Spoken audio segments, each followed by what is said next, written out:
I just watched a documentary on Amanda Bynes and Nickelodeon and Child Stars, the Quiet on Set thing. And there was one, they were showing a bunch of clips about people talking about mental health and addictions. And then there was, I can't think of her name, but she's a very popular YouTuber. I guess you could say she does like documentaries, possibly like I don't know if it's documentary-ish. It's more kind of like Scoop. I think that's who it is. She has teal colored hair. Um she was talking about when will we ever just learn to love these people who are working,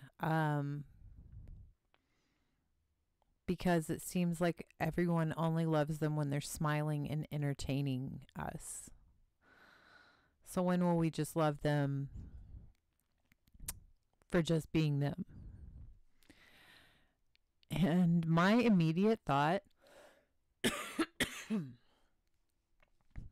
was, isn't everyone in life smiling and trying to entertain someone? I mean, it's just kind of like the paychecks are the difference. Some people make minor ducats, but they're still probably smiling and trying to entertain someone. You've got to usually put some kind of aspect of yourself on hold or hold some things in, get through some certain aspects of everyone's day in order to make it, in order to get paid. I mean, that's the honest truth. The paychecks are the difference. Everybody is putting on a smile and trying to make it. Trying to entertain everyone, you know? I've learned that in 43 years. I thought maybe once I got like to a certain age and I started interacting with people of a certain age that, you know, people would just become like better. They would become like more mature and better people. Not the case. There are good people in the world that don't want you to have to smile and entertain. But for the most part, yeah, there's always going to be someone you're going to have to smile and entertain in order to make it, in order to get by. And that's just humanity at this point in time. At least that's like American culture. I don't know how it is in other countries. I've never been to other countries. But definitely here in America, everybody is really bored. Everybody is really unhappy. Everybody is doing something that they have to do the things that they want to do. And even then, they still don't always get to do all the things that they want to do. But they always have to do the things that they have to do.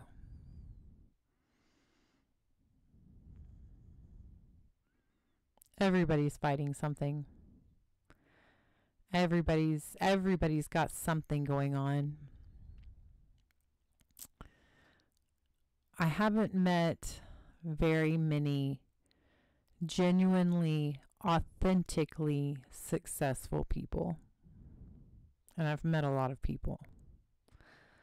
I mean, I have not been to another country. I've been to Mexico.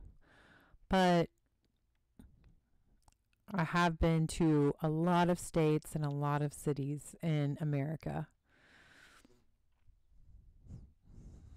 Everybody's just trying to get by.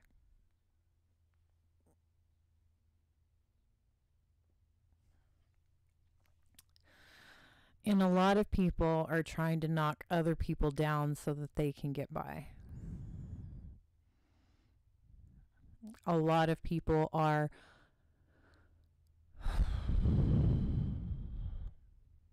cunning, deceptive,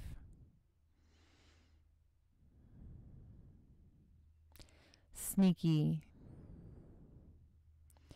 And, a lot of people are genuinely dark. And a lot of people feed off of other people's misfortune. And a lot of people don't care. Because I think fundamentally, humans begin this life wanting love. I mean, I'm pretty sure that's what an infant desires, is love, affection, for their mother to hold them and feed them. Nourishment. And somewhere along the way, we get hurt. Now, humans are resilient. The human body and biology is mind-blowing in how it survives and how it can sustain so much trauma and injury and pain, and it still continues to survive. Scar tissue develops. The thing with scar tissue is it's not malleable. It's not pliable. It's not flexible. It's restrictive. It can be painful.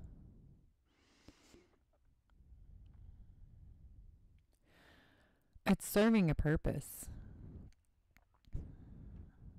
It's serving a purpose. It's protecting. It's protective. But it doesn't move like tissue that has never been damaged or injured. I've had crazy amounts of trauma in my life. I have overcome, well, I don't want to say I've overcome addiction. I call myself an addict, even though I don't really do drugs. I take Zoloft. I drink coffee every day. I smoke my vape. I'm still I'm addicted to those things. I think there's people, I don't know if people actually overcome addiction. I think they just place their addictions in other areas of life.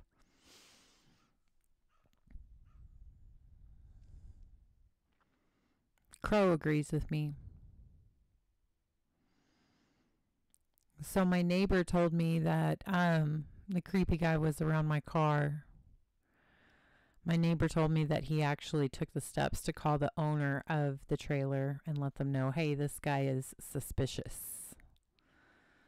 So I'm glad I'm not the only one who sees him being suspicious. I have my neighbors watching as well. I don't know what this guy's deal is. When you get, he's almost got like a vacant stare. Vacant. Like, I don't know if he has like a cognitive disability. I don't know if he's just on drugs. If he's just done so many drugs that his brain is gone. I honestly don't really care. I want to go back to feeling safe in my home.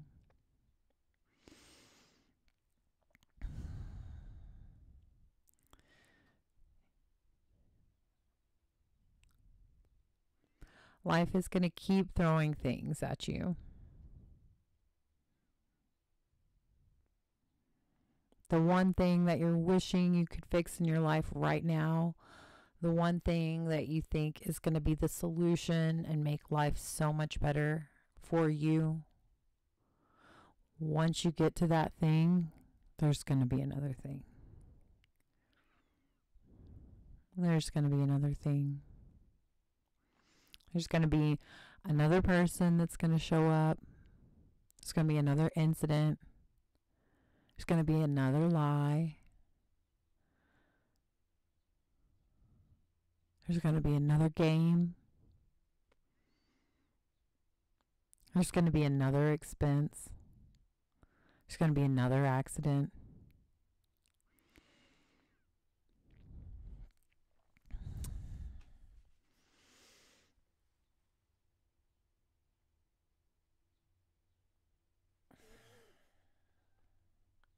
It's always something. It's always something. There's always something. And I used to say, I think the only person in the world who doesn't have a hard time is Donald Trump. But look at him right now.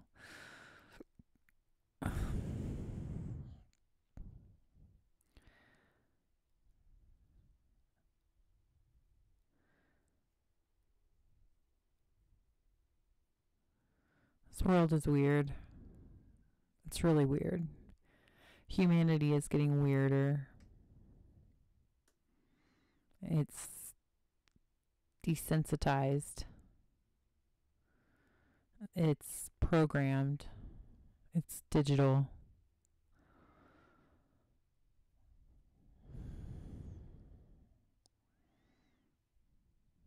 I don't even know what my point is. I don't know what my point is. I did get an awesome annual forecast from, she does Vedic astrology. And it was pretty interesting. I think that, I don't know why I was born into such a tricky astronomical position. I often wonder that. Like, why was I born? What the fuck? What the fuck? What the fuck? What the fuck? The guy that read my palm, he said that, when you die, you go back to your guides and you go back to basically like your soul tribe and you plan out your next life. And you're like, you get everything together and you put everything in order so that you can do the things that you want to do, the things that you want to accomplish. And I am like just asking my previous life self, like, what the fuck, man? He said that at one point in time, I was a king. He said that I've had 4 lives before this. And that probably my very first life, I was a king. In each consecutive life after that, I've been trying to learn to be humble.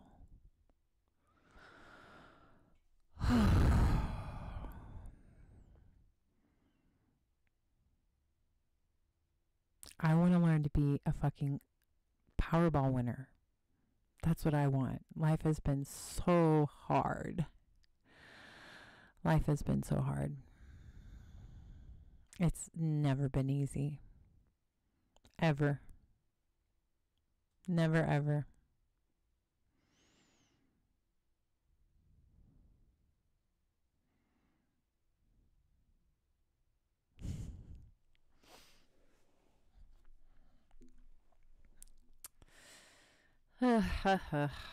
So,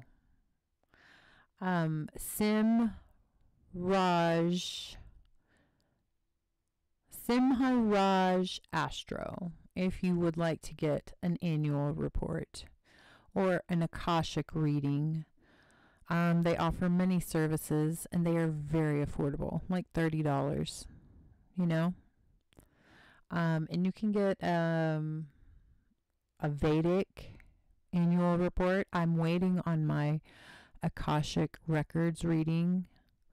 But what's funny is my question was basically like, what the fuck am I supposed to be doing with my life?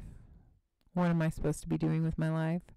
So that I'm supposed to be a spiritual teacher and a mentor.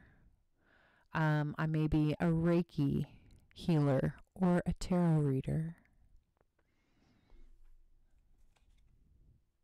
Ba-bam. It's been right here this whole time. I mean, it kind of makes sense. I do help a lot of people. I give a lot of good advice in my actual real world life, IRL. I do. People ask me for guidance. I tell people a lot of things. I am very good at that. I feel depleted a lot in my own personal life. I feel like I'm missing a lot of things. I feel like I'm incomplete. I feel like I am constantly stressed and full of anxiety. And my report did say that this year's main theme is the moon. And that's going to be our emotional side, our self, introspection. It also said that I could experience a pregnancy. Well, we removed my ovaries in August, so I'm pretty sure I'm not going to get pregnant.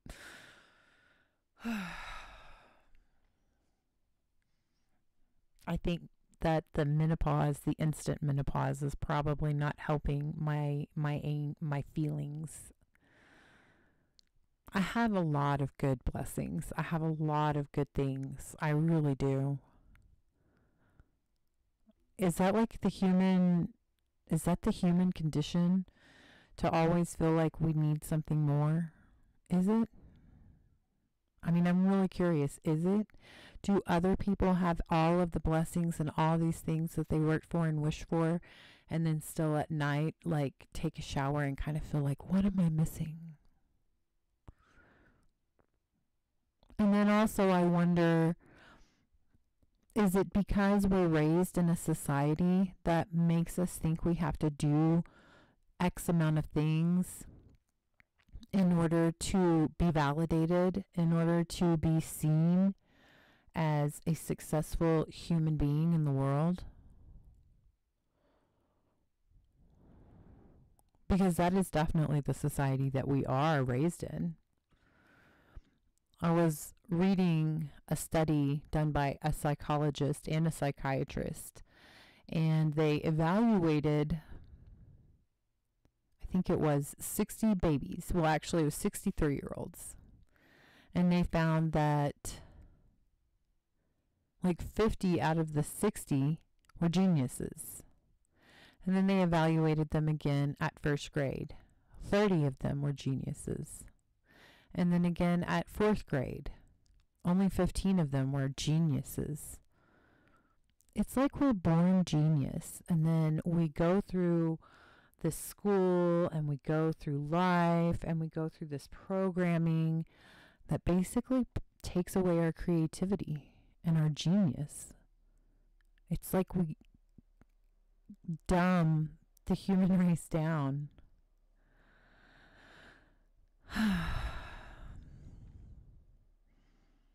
I don't know how it is in other countries. Maybe it's different. But that was an American study. Interesting. I know that I was told I needed to do like the American dream thing. You know, I needed to get good grades in school. I really needed to be popular. I needed to be successful in sports. I needed to get into college. I needed to have fantastic grades in college.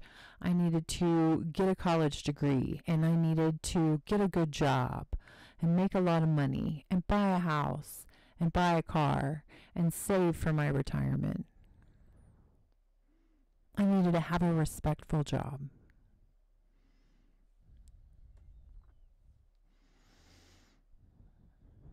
I was also sexually assaulted repeatedly and beat repeatedly. Locked in a room for 10 years. Told I was psychotic and I just didn't like people whenever I actually told on my family. And then I was disowned at 13. What the fuck?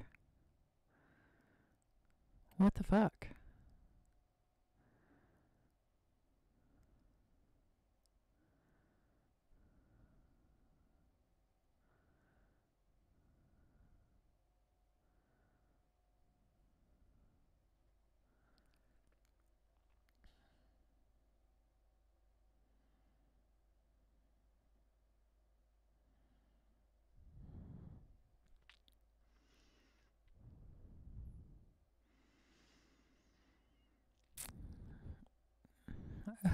Who really gets to have the life that's just stable and secure and loving? Who really gets to have that?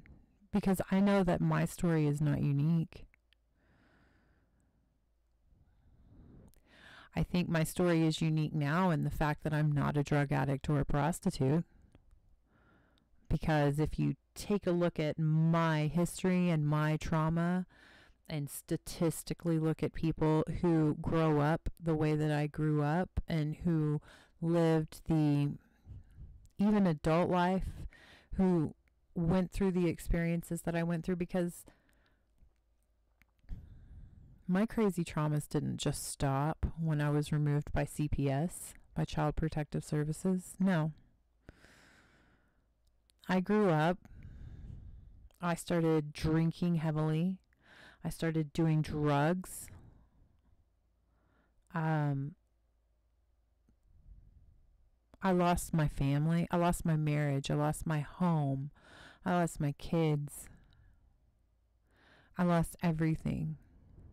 And I lost all the weight on my body.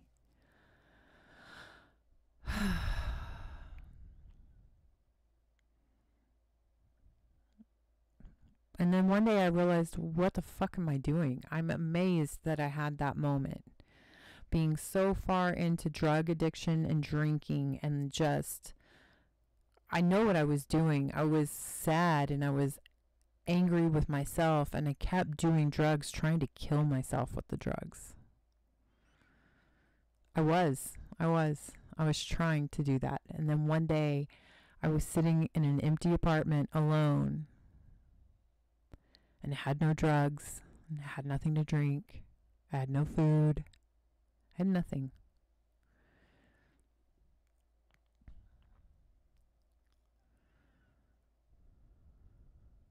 And I was like, you're not dead. You didn't die, Andrea. What are you going to do now?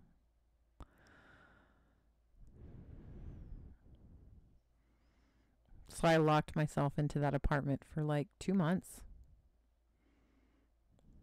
And I slept. I don't even know if I ate anything for a very long time. I've always had issues with being hungry and eating. Like, I just didn't ever get hungry.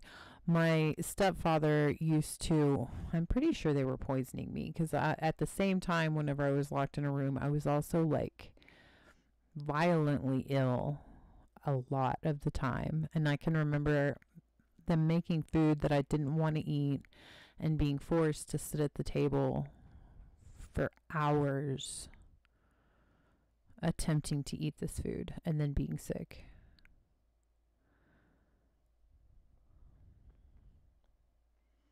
So I've always had issues with food. Now my issue with food is I just want to eat it all. But yeah, I locked myself in that apartment and I stopped doing any drug. I stopped doing anything. I didn't have a phone. I had a TV that had like an antenna that I could get like local cable, which meant I got like PBS. That's when I learned that I liked painting.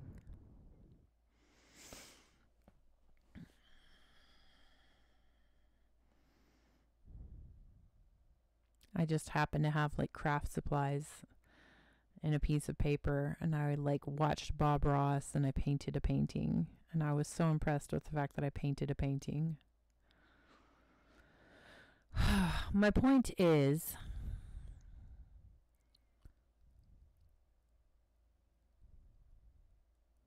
I keep overcoming all of these obstacles and all of these challenges and all of these traumas.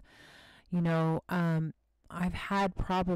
ended up doing, after I had my really abusive relationship and after I got out of the really abusive relationship, the one where he choked me until I died, and then I had to be resuscitated, change the structure of my face. I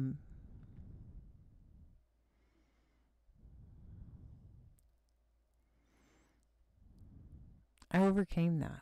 I left that.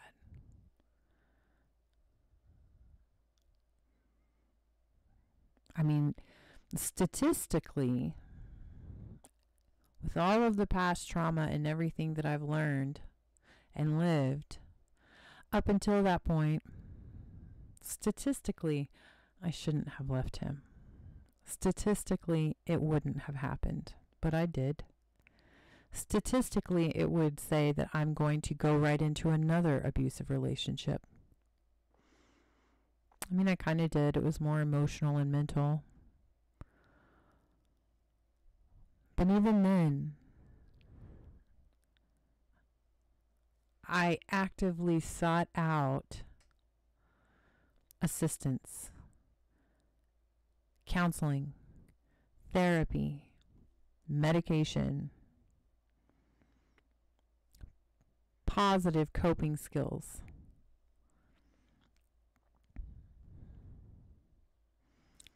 I did all of the things that the statistics would say that I wouldn't do. And then I still sit here and I feel like I'm missing something.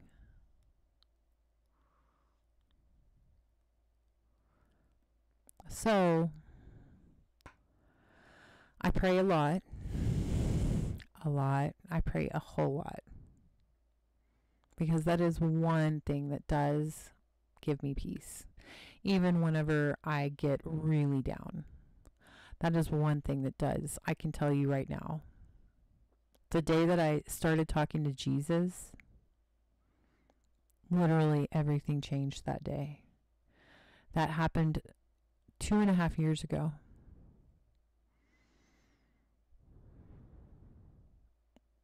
And I've never stopped since that day because it was so powerful. The change that was made in my life.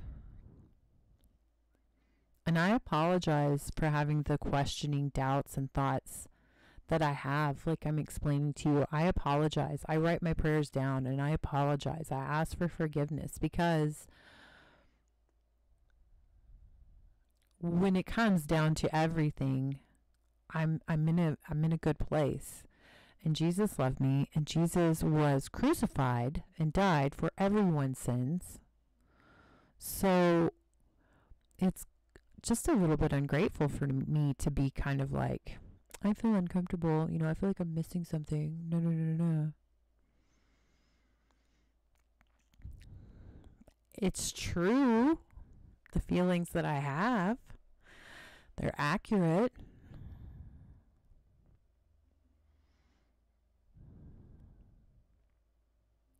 I feel like a lot of human beings in the world have these feelings and have traumas. I feel like probably 99% of the human race has endured some kind of depravity, some kind of pain, some kind of trauma that has altered like their chemistry in their body, their biology. Minor or major.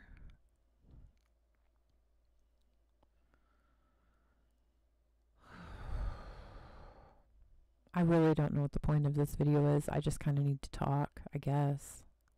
Vent out my thoughts.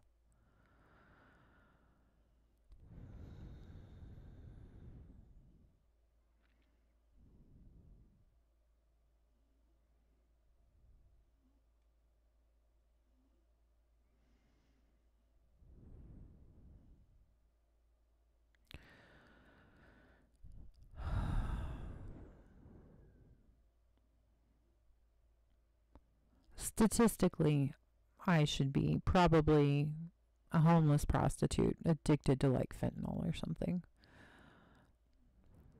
I'm not. I'm addicted to coffee and my vape. I'm going to vape right now.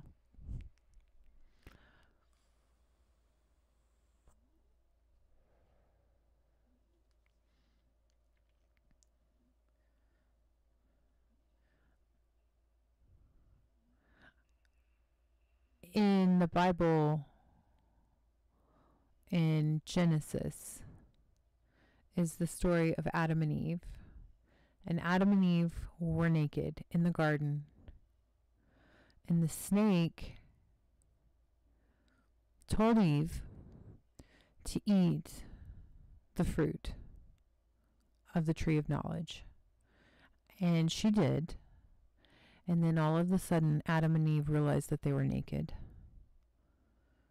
And they told God that they were naked. and they needed to cover up.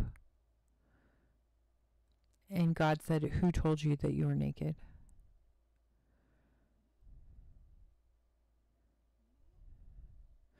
From the tree of knowledge. I love knowledge. I love learning things.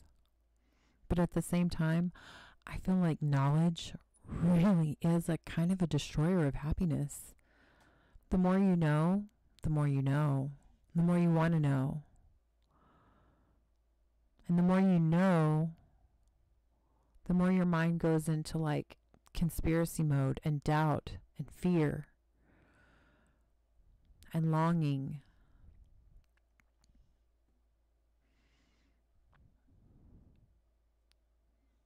The more you go into being unsettled, the more you go into being mistrustful, distrustful.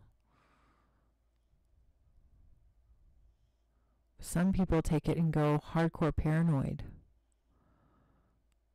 I don't think that's how God wanted this to be, but I guess maybe because of Adam and Eve eating this apple. I mean, I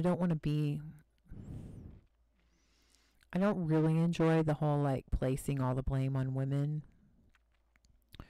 because men can be pretty bad too. You know, men can be pretty awful too.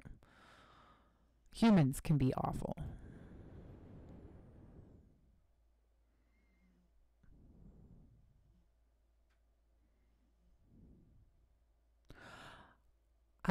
I read a lot about Moses too, and Moses had this staff, and it would turn into a snake.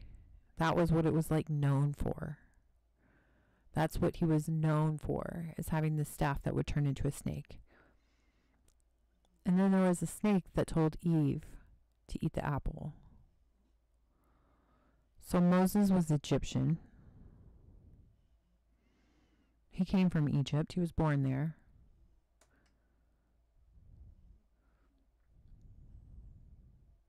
Archaeology says that he was even a leader of Pharaoh's army.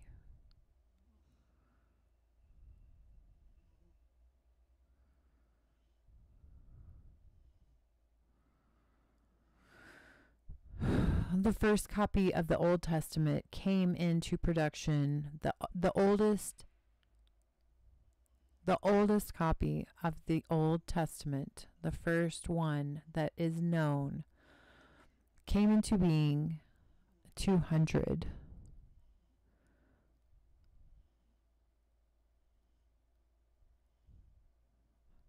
Oh my goodness, is it BC? BCE?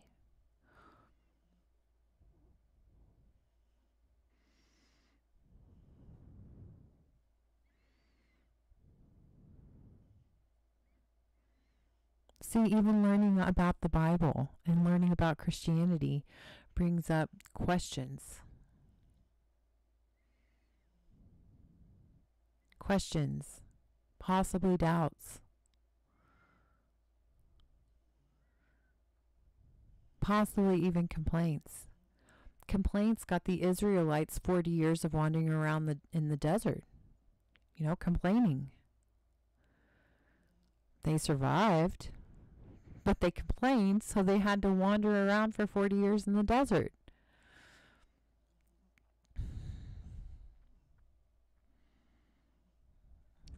Humans,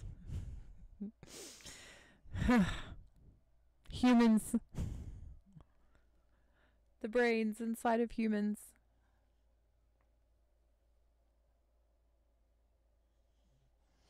And if you look at nature, and if you go into nature, it's so beautiful. It's so perfect.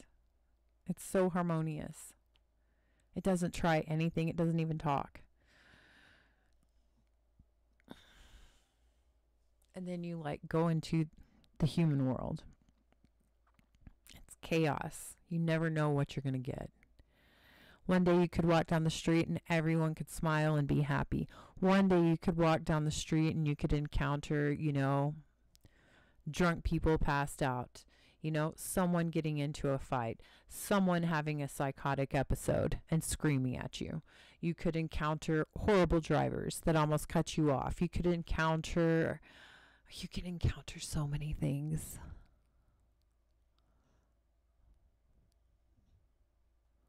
That are scary, stressful, ugly, mean. You never know. You never know. But we want to keep knowing.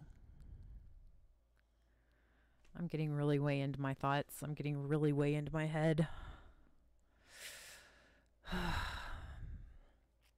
I guess my whole point is life is hard. Life kind of sucks. And I feel like that's a bad thing for me to say, because I feel like it's kind of like a slap in the face to God and to Jesus. So then I'm going to have to apologize for it. But I do have these feelings. There's so much loss. There's so much pain. There's love that's then ripped away and destroyed. Like, why?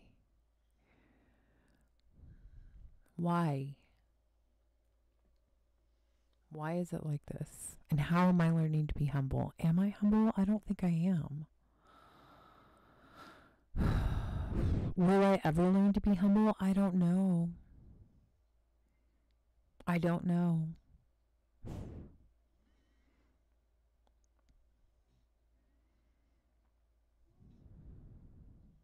Will it ever get easy? Will I be 80 years old and doing the same shit that I'm doing right now?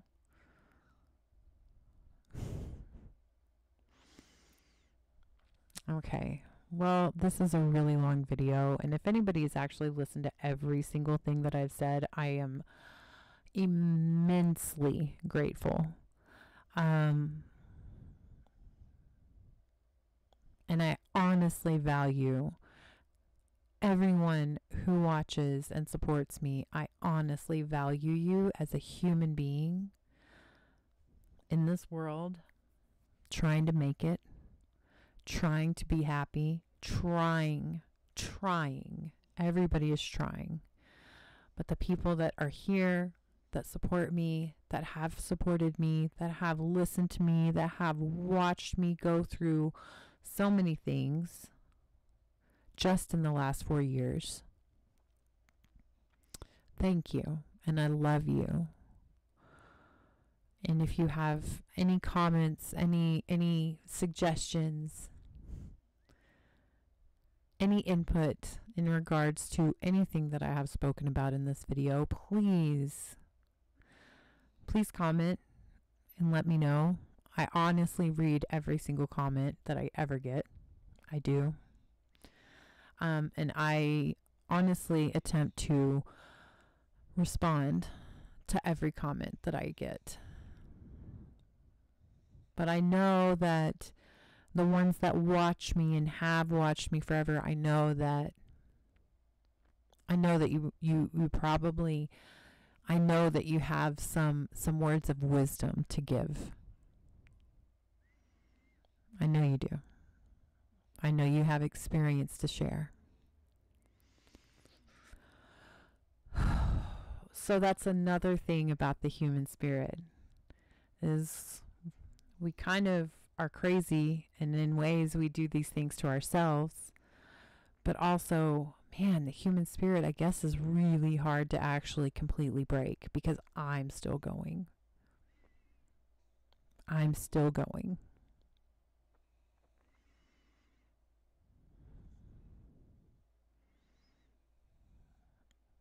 How do we make us all phenomenal instead of destructive? How do we do that?